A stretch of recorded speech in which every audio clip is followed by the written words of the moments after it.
Good morning, everybody, or early afternoon for some of you by now. I want to take one video here to briefly talk about the Seattle Mariners and my current perspective on things as of right now. I know there are more interesting things going on right now in the NFL and college football, and to a certain extent, even basketball.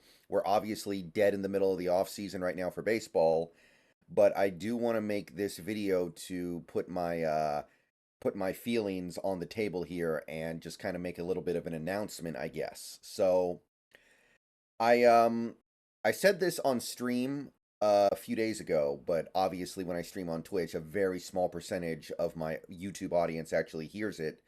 So I wanted to say this on YouTube and let you guys know what's going on here. So here is how I'm going to approach the Mariners going forward into 2024. So it's simple for me. This is kind of my line in the sand with the Seattle Mariners.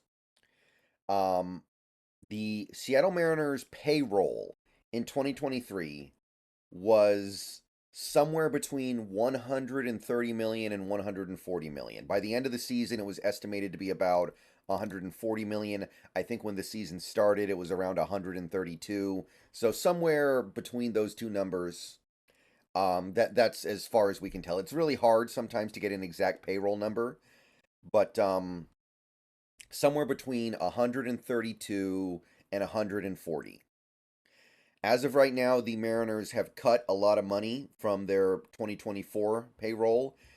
They've traded Suarez, they've traded Evan White, they traded Gonzalez, they traded Kelnick. Not that that really made a difference. They didn't retain Teoscar Hernandez.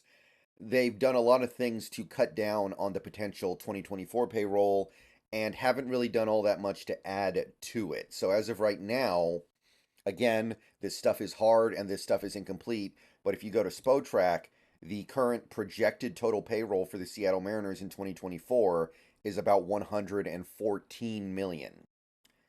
So, just to recap here, the Seattle Mariners over the last two seasons have been very profitable. One of the most profitable teams in all of professional sports. They have been top 10 in attendance both years. They made the playoffs one year, and they, by all accounts, have plenty of money. I know they're pushing this root sports thing as being like some big problem for them, but nobody should believe that for 1 second. And if you believe that, I'm telling you right now, don't believe it, because it is a drop in the bucket compared to the money they are making on the Mariners actually being a competitive team over the last couple of years. So for me, it's this simple. If the Seattle Mariners go into 2024 with a lower payroll than they did going into last season, which was again around, let's be conservative and say it was 132 million. I'm not covering the Mariners this year. It's that simple for me. If the Seattle Mariners actually go into the season with a lower payroll than they did last season, I'm not covering the Mariners on YouTube this year. I'm not going to be making those every 10 game update videos.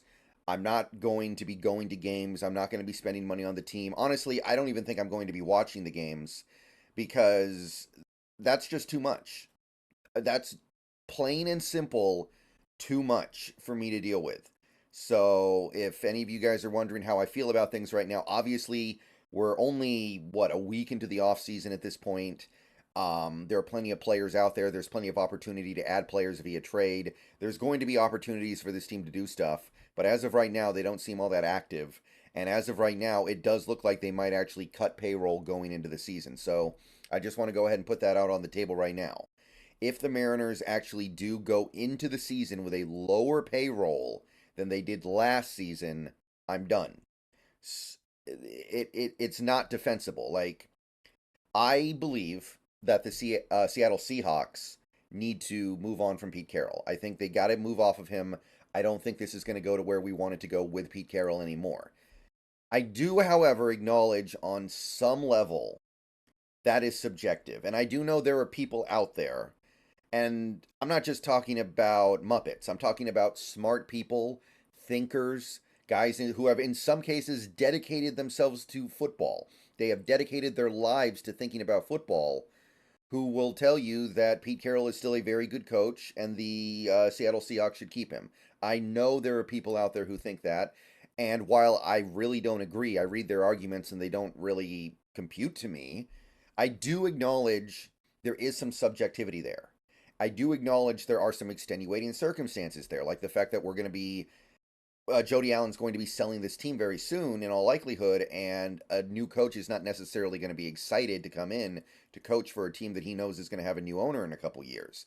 I understand that there are some things going on with this team that are native to Pete Carroll, and you move off of him, a lot of other coaches potentially are going to come in here and not really like what he's set up. So I do understand there is some degree of subjectivity with whether or not the Seahawks need to move on from Pete Carroll. There is no subjectivity here. This is quite simply the owners care only about their bottom line. And I understand that sports is a business. I understand that ownership for any professional sports team needs to be concerned about money. And I think most owners out there care more about money than they do about winning. The sad reality is I think that's true, but there needs to be some kind of a balance here. And if the Mariners ownership takes a look at what the team has done over the last 2 years, where they are, what they need, and decide the solution is let's pocket more money. Let's take advantage of the fact that we've been good for a couple years now and pocket all that money and raise ticket prices and then not put the money back into the team, then I'm not going to support that with my time or my money. Like I said, I don't even think I'm going to be watching the games. Maybe I'll check the scores every now and then, but this is something that is not like up for debate. If the team actually decides they're going to spend less money in 2024 than they did last year, then there's nothing that anybody can say about that except it's just a plain and simple cash grab by owners that are incredibly cheap, incredibly greedy, and it's not defensible. Keeping Pete Keeping Pete Carroll, while I really, really don't think it's going to work out the way we need it to work out, is defensible. I can acknowledge that. On some level, it is defensible. But cutting payroll after the couple of seasons we just had is not. This team has a lot of good players coming into or sitting in their prime. You are going to waste this opportunity if you do not try to spend some money to capitalize on it. So that's my line in the sand. Now, don't get me wrong. If we end up with a payroll that is like $1 more than last year, that's nowhere near good enough. But I'll stick it out. I'll at the very least watch the games and talk about the team on YouTube. I can at the very least do that. Realistically, this team should be spending somewhere around $30 million more on payroll than they did last year. That doesn't seem like that's going to happen. That would be like the line for me to actually be really happy. But I'm perfectly used to being an unhappy Mariners fan. I don't mind making Mariners videos when I'm just not happy.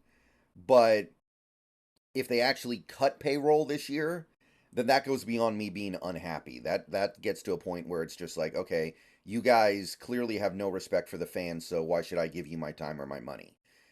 So that's where I am right now. If the Seattle Mariners really feel like they can get away with spending less money on the team given the situation we're in, given where we've been the last 2 years, I'm not going to let them get away with it. So if the team does not at least make some kind of a real effort to show that they want to be better than they've been the last year, then I'm out. All right, see you guys later. Let's hope things go better the next couple of weeks with this team.